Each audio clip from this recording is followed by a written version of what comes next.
episode of the Adrienne Ross Show. And I am recording this show on Easter Sunday, or as I say, Resurrection Sunday. And the earliest you guys will be watching this or listening to this would be on Tuesday, because the episodes come out on Tuesday. But this is being recorded on Easter Sunday in the evening. And so I'm going to continue a conversation, or actually I'm going to follow up. That's probably a better way, because I'm not really doing a continuation of my previous episode, but I am doing a follow-up. And there's a slight distinction between the two.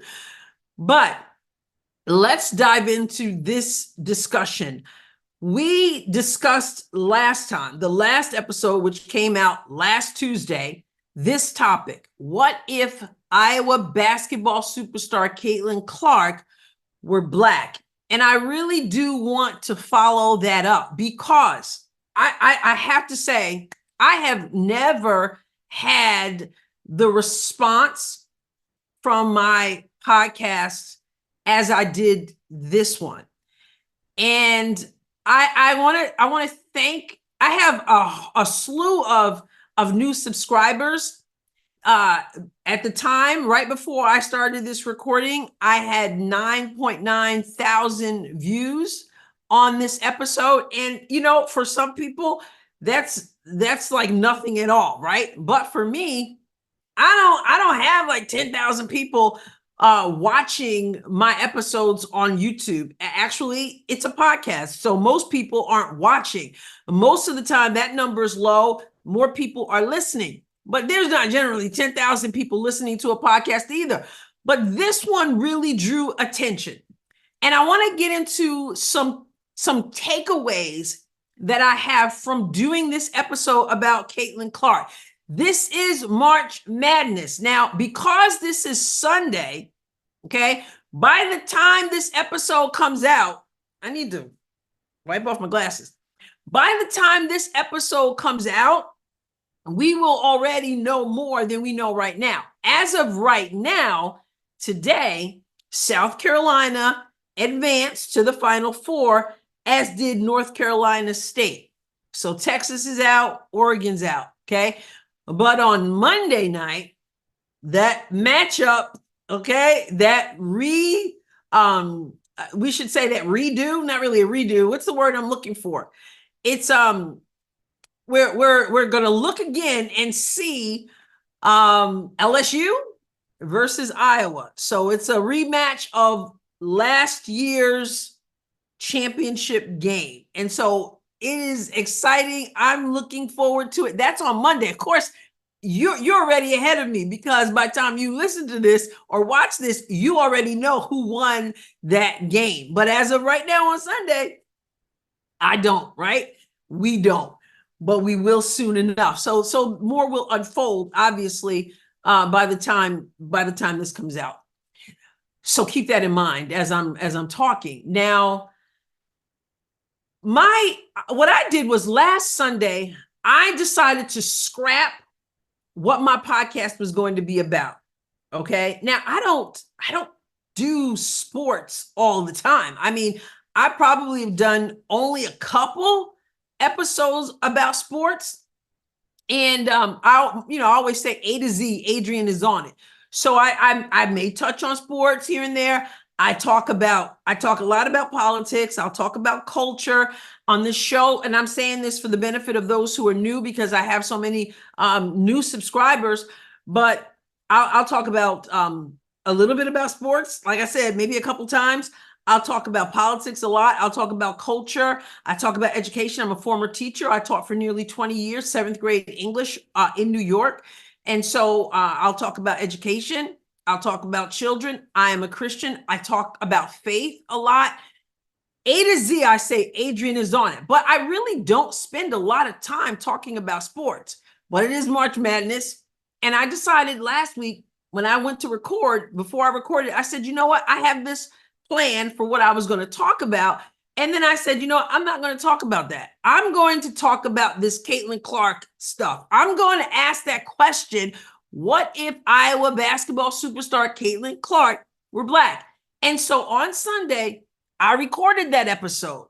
And after I recorded it, knowing it was coming out on Tuesday, after I recorded it, I did a little promo reel, minute reel, said, I just basically said, hey, make sure you don't miss the episode on Tuesday. You can catch it on the podcast platforms. You can catch it on my Substack, adrienneross.substack.com. You can watch it on YouTube. But I said, don't miss this episode. I said, what's the topic? What if Caitlin Clark were Black? And I said, I know that there are going to be people who are going to say, what does that have to do with anything? I know there are going to be people who are going to jump all over me. And so I said, wait to find out why I'm asking that question. But, people don't pay attention, and people they think they know. And so they jump the gun and they end up embarrassing themselves. So I posted that on Instagram in addition to other places. And sure enough, the comments started coming. What difference does it make? What if you were white? What if Michael Jordan were Chinese? What if da-da-da-da? I'm so tired of people, blah, blah, blah. Why do people always have to make it about race? Why, and it was a whole big thing. And I said, just wait until the episode comes out. But I mean, people really came after me for that.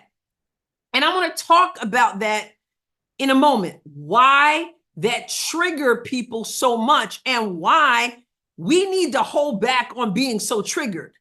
But first, I do want to say a huge thank you to people who did take the time to watch this episode. And if you listened, thank you for that also. But I'm specifically talking about YouTube because that's where I've been engaging with people who took the time to watch.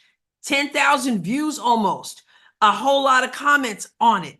And I mean, this has been, these conversations have been rich. They've been engaging. Yes, I have some of those same people, some of the people, not same people, exact same people, but some of the same mindsets where people jumped the gun and just jumped in and decided to tell me off because they didn't bother to watch.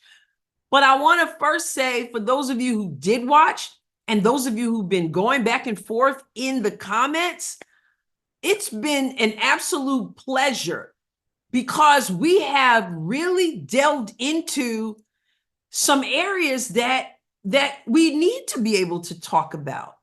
And I want to say thank you, first of all. Thank you for subscribing to my channel, the Adrienne Ross Show. And if you're listening on a podcast platform or Substack, please go and subscribe to the Adrienne Ross Show on YouTube, okay? And share with other people. Turn your notifications on so you don't miss anything. And so thank you for those who are newly on board, okay? I appreciate that so much. Thank you for those who took the time to watch.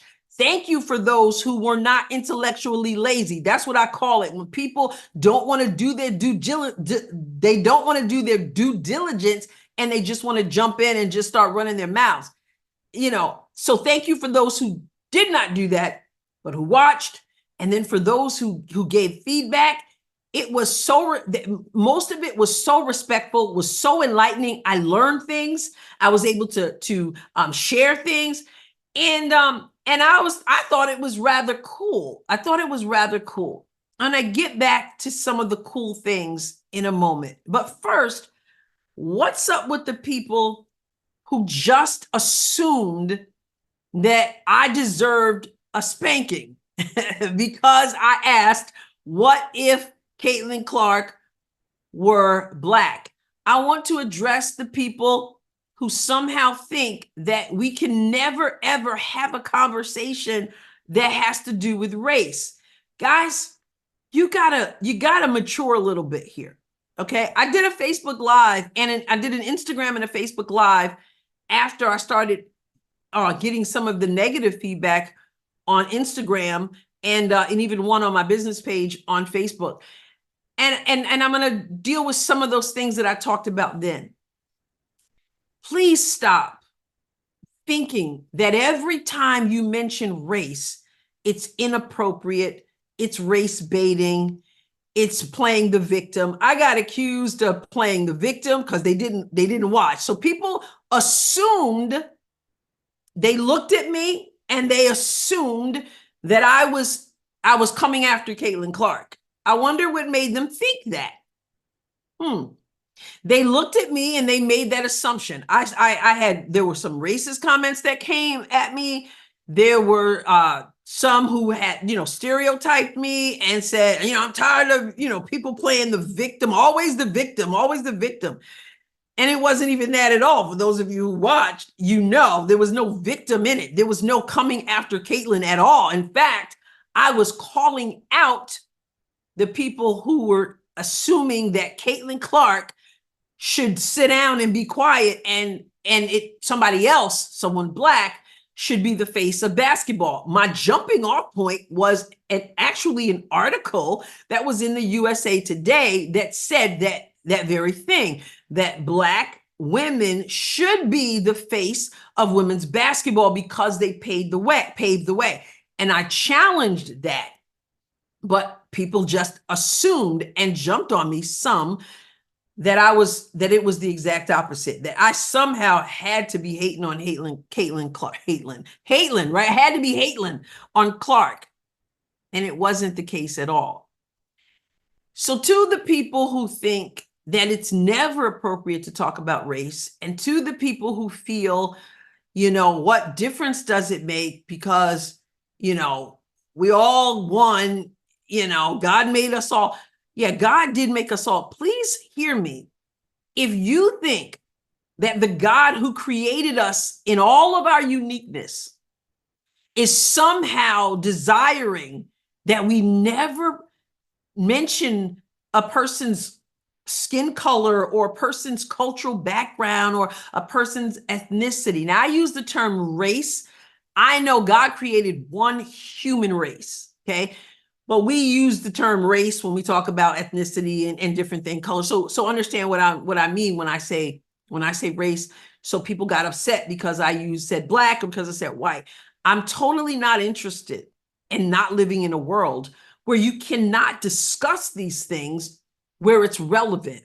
And this situation with Caitlin Clark, as those of you who watched, and if you have not watched, I invite you to go over to YouTube if you're listening, and go over to What If Iowa Basketball Superstar Caitlin Clark Were Black on YouTube and hear what I said, okay? So certain people believe that somehow it's an affront to God to mention color, to mention race at all. This was a relevant topic. And as I read the comments, I heard people saying that this was relevant. In fact, I want to share this one comment that I received that really, it means a lot to me. Someone wrote, after watching that podcast about Caitlin Clark, said, as a former professional athlete from another sport, I can say this is the absolutely best breakdown of a social issue in sports I have seen. And they signed it, a new fan. Now, I don't say that to pat myself on the back. That's not my point.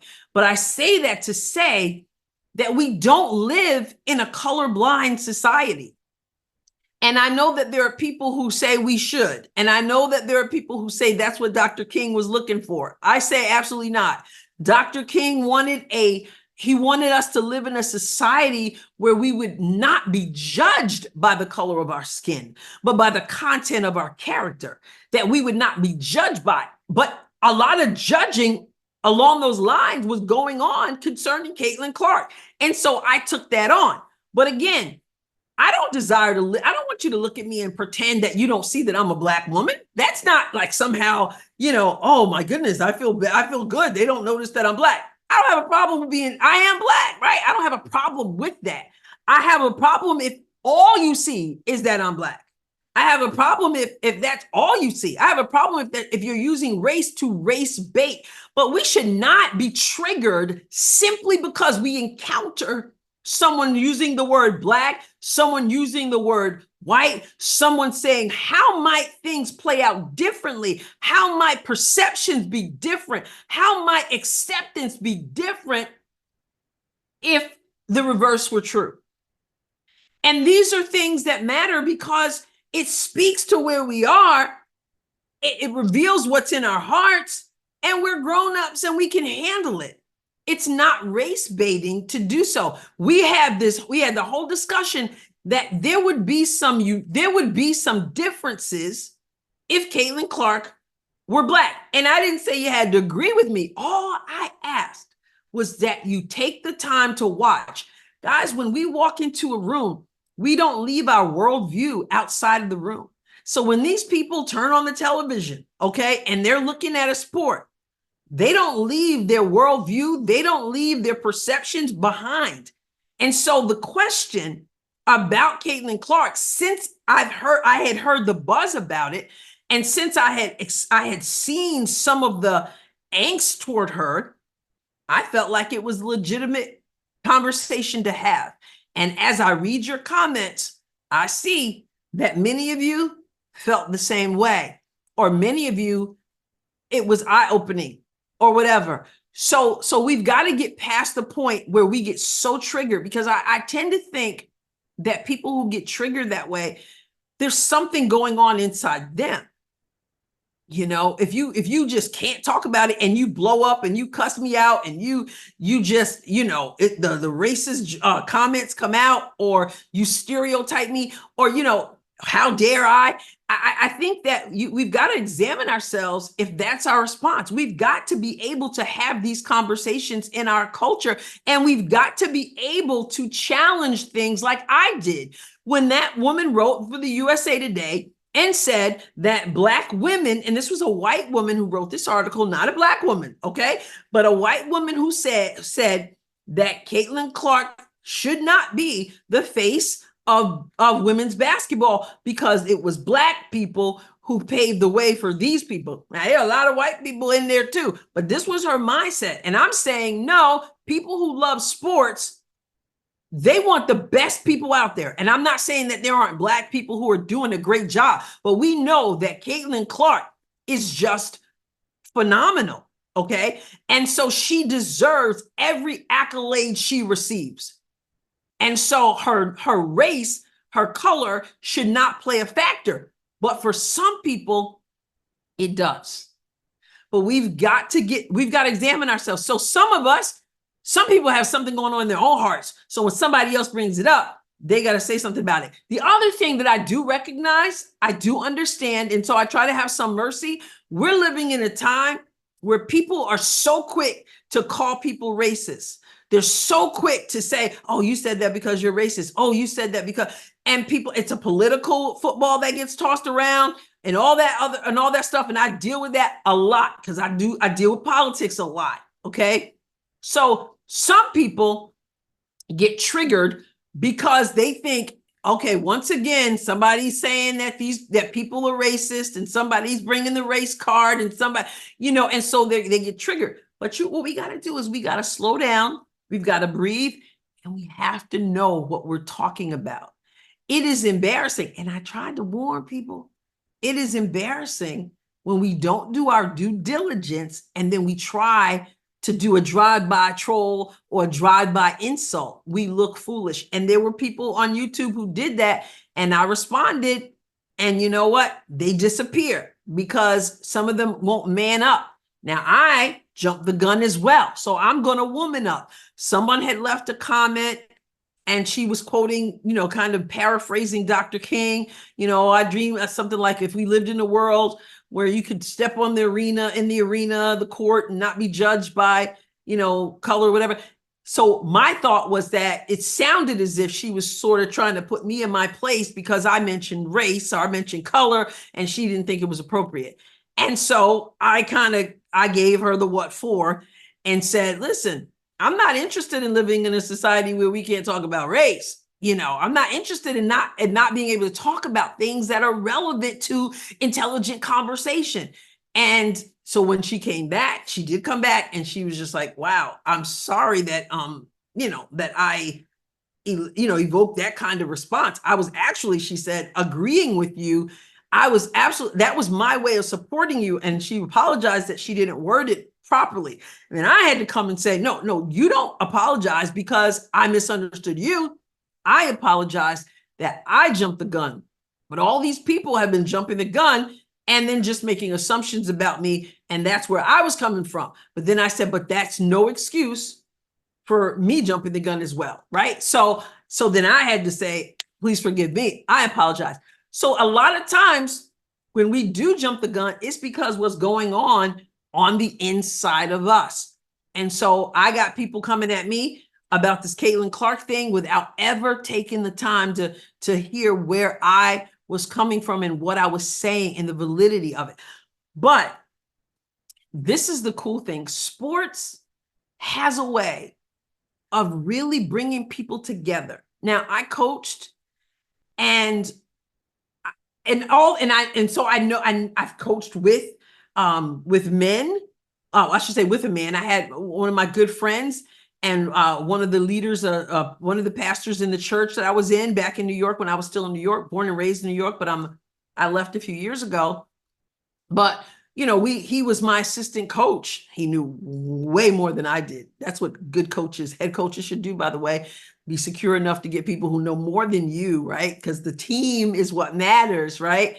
And so, but we were, good friends, and he was the assistant coach. And so we could talk about sports. We could talk about women's sports.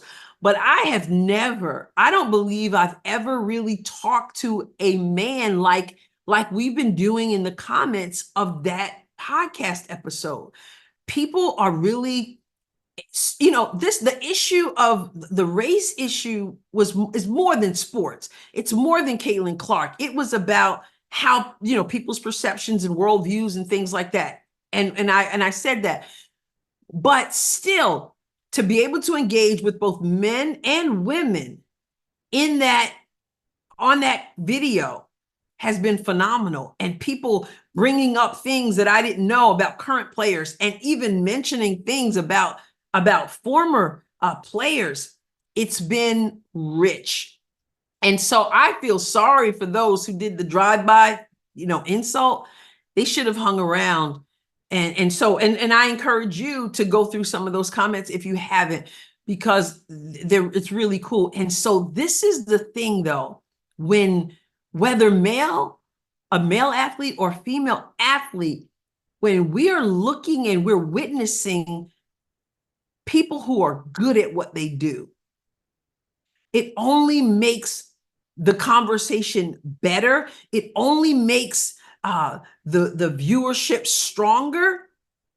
And that's why Caitlin Clark is so special, because she's drawing attention to women's basketball when so many people have dismissed it. And I don't think it needed to be dismissed, because there have been some really good players. Like I said, I played, I coached, I watched, I loved the WNBA. I was a huge Houston Comets fan. I loved Coach Pat Summitt. I miss her terribly, and wish she was still here, and I wish her life wasn't snuffed out early. And I enjoyed those rivalries, Tennessee and UConn, and again in the WNBA. So I've seen some really amazing players. Again, your Cynthia Cooper, Cheryl Swoops, Tina Thompson, Lisa Leslie, Cheryl Miller. I mean, we Shamika Holdsclaw, Candace Parker. There are so many. And some people have missed that, but there's something special about Caitlin Clark and others, Juju and Hidalgo. And I mean, you're hearing these names over and over again now, and it's good for the sport. And so I'm loving that people are engaging. And here's something here's a takeaway that I got from a comment. It really was enlightening for me.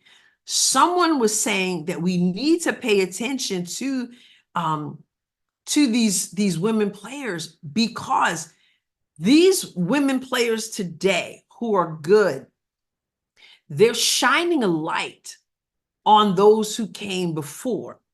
Now, check this out. Listen to how this is. Usually we talk about how those who came before, right, have paved the way for the players today. And they have. But this person was saying that the players who are so good right now, like Caitlin Clark, who is breaking records, right? What she's doing is people are not just curious about this baller, this woman baller who's killing records. That draws them to her, but it's also drawing them to the ones who came before, whose records she broke. So now they're thinking, well, my goodness, she just broke this record. Who was this player whose record she broke? Let me find a little bit about this person. And so it's drawing attention not only to today's players, but it's drawing attention to the great players who already were there that were being disregarded. Because Caitlin Clark brings that kind of attention. And I was like, wow, you really did something there. You really pointed out something there. Yeah, we're learning about the current players. We're appreciating them, but it's causing us to have an appreciation for those who were before. And I think that's absolutely phenomenal, And so, we've got to be able to have conversations that are rich. And again, the Caitlin Clark thing, the sports thing, it's a small part of something larger. Someone said to me, let me just share what I got a direct message request. It got lost in my request. I didn't see it in my request. So this was a person on Facebook who was not a Facebook friend of mine. So it went into that place that those messages go. I happened to notice it like 4 days later. And this person was saying to me that her granddaughter was frustrated because her Black friends and her white friends were just dogging Caitlin Clark. And it was bothering her. They were just dogging her, Blacks, whites, who knows what they were saying, because a lot of stuff about Caitlin Clark does seem to be about race. And, again, like I said last time, she's not only a white girl, but she's from Iowa. So put that together, and that doesn't, amount to what people generally envision for basketball superstars, right? So she said that a friend of hers said that she should watch my episode about what if Caitlin Clark were Black. So I don't even know who this friend is. I don't know, because I don't know this person. She said a friend said, you should watch this with your granddaughter. And so they did. And she said it was eye-opening for it helped her granddaughter to understand some of how people perceive Caitlin Clark, which really is how people perceive life. It really is how they, their worldview of what their expectations are. But she thanked me for that, because she felt it helped her granddaughter dealing with all these things, these words, these, people's mindsets that were coming at her. And so there was that. Also, someone else said to me, someone who really is not that fond of Caitlin Clark, said she was tired of hearing about her all the time. And so I had encouraged her. I said, I encourage you to check out this episode that I did. And I said, I'd love to hear your feedback. And there was like a response sort of like, are you sure you want to hear my feedback? But she watched and she got back to me. She said, hey, I watched your YouTube. And I said, okay, great. What are your thoughts? And she said it caused her to go into deep soul searching, to use her words. She said, it caused me to do soul searching, caused me to evaluate where I'm really coming from. And she said that was really deep. And that's why sports are just, in the big scheme of things, like if the ball goes through the hoop, in the big scheme of things, I mean, we're dealing with inflation. We got a border problem.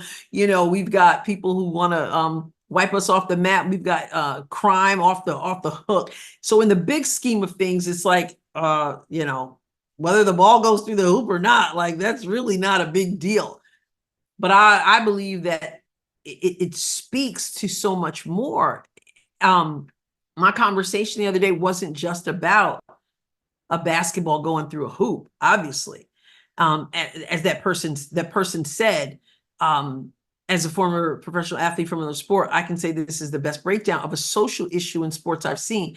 So yeah, you don't check your values, your principles, your perspectives, your worldview at the door anywhere you go, and sometimes somebody puts a finger on it and challenges us.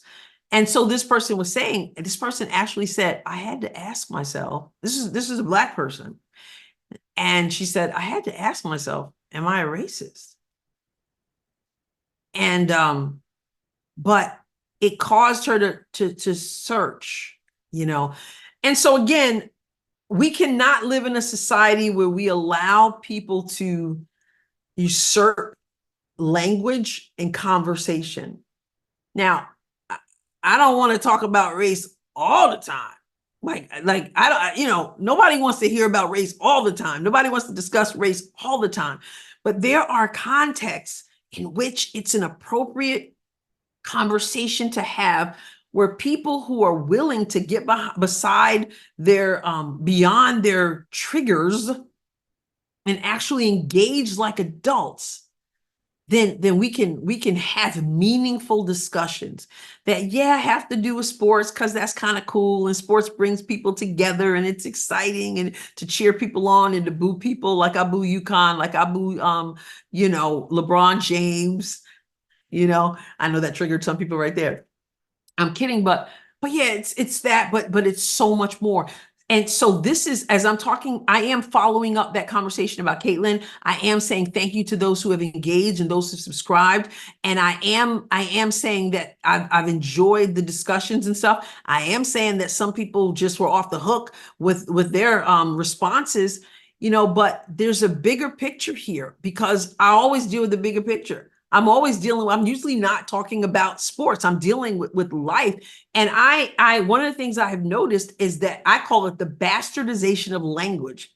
There are certain things you just can't say anymore. I don't subscribe to those mindsets. I refuse to be silenced by the language police. I refuse to have people say to me, I can never ask a question that has to do with race. I refuse to believe that. And again, when I say race, there's one human race, but there are different ethnicities, different, and they're beautiful. God created such a variety. Why would we then say we got to pretend that doesn't exist? Of course it exists, and that's okay, right? But no, we're not going to sit around talking about it 24/7, because we'll find that we are all more alike than we are different, which is a reason why we cannot be silent on certain issues where someone, for example, is writing and saying, oh yeah, no, the Black woman, it has to be the face of it. Never mind Caitlin Clark. Never mind how hard she's worked. Never mind her talent. She doesn't deserve to be there. We've got to be able to challenge these things. And we've got to be able to examine, why are people so anti this or anti that, or pro this or pro that? What's the bigger picture here? And from comments that I've read and stuff, there's a bigger picture here. And we have to be able to meet the challenge. So no, I'm a word person. I'm a wordsmith. I'm a thinker. I'm going to think. I'm going to speak. I'm going to do it.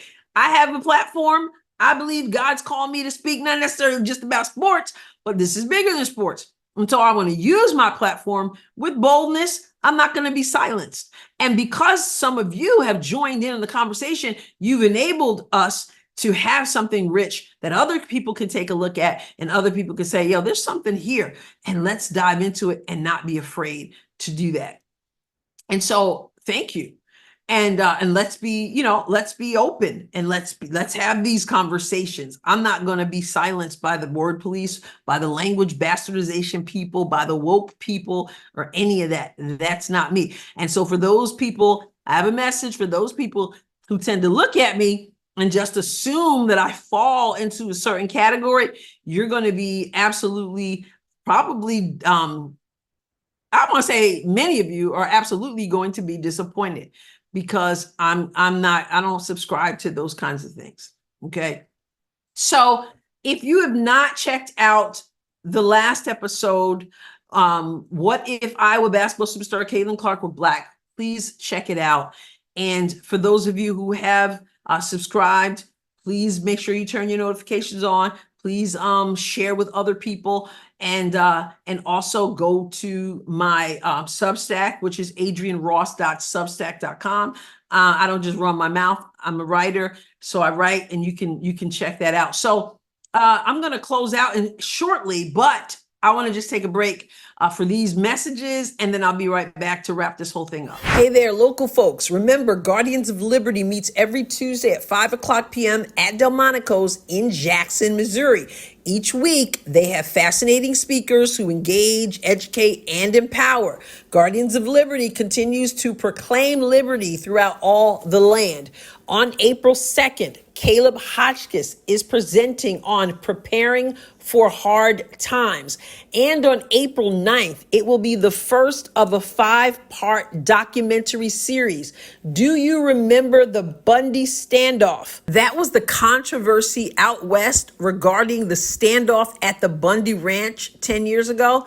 These videos will tell you the rest of the story that you did not hear.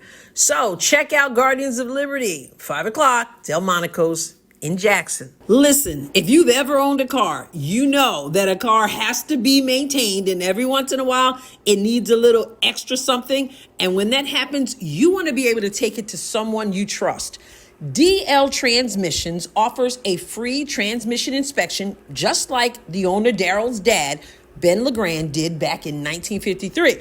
Now, Daryl is proud to continue his father's tradition by offering his honest, expert knowledge at, I said it, no charge. DL Transmissions continues to be a heartland tradition for quality transmission repair you can depend on. Pick up the phone and call them at 573-334-8726. I bet you're sick of getting results over and over again from the same sources from your search engine. So good news, Luxel is different. We put you in control, removing search engine bias and improving your access to information. Check out Luxel today. That's LUXXLE.com. You're going to love your results because you have the power to discover how you want. Cape County residents, remember the Cape Girardeau County General Municipal Election is on Tuesday, April 2nd. Polls will be open from 6 a.m. to 7:00 p.m. Make sure you bring acceptable photo identification. Tuesday, April 2nd. All right. So thank you for joining me for this episode of the Adrienne Ross Show. If you haven't subscribed, make sure you subscribe. If you haven't seen the last episode, please go see the last episode. Please share with other people. All right. Also, I want to tell you about the BMG Network. I am a part of the BMG Network. That's the bmgnetwork.com. There are other podcasters there. We are engaging, enlightening, informative, and yes, entertaining. And so go check that out, the BMG Network. Also, you can go to podcast platforms. You can subscribe there. You can leave a rating and a review. All right. So I appreciate that. Almost 10,000 views on that last one. That to me is huge. Not huge to the big name. No big name. I'm just your regular Adrienne, right? So I appreciate that, and I appreciate the comments, and I would appreciate your continued support. Now, again, this is Sunday. So by the time this comes out, we know whether LSU was going ahead, whether Iowa's going ahead. I'm cheering for Iowa all the way. All right. So thank you for tuning in, and God bless you abundantly.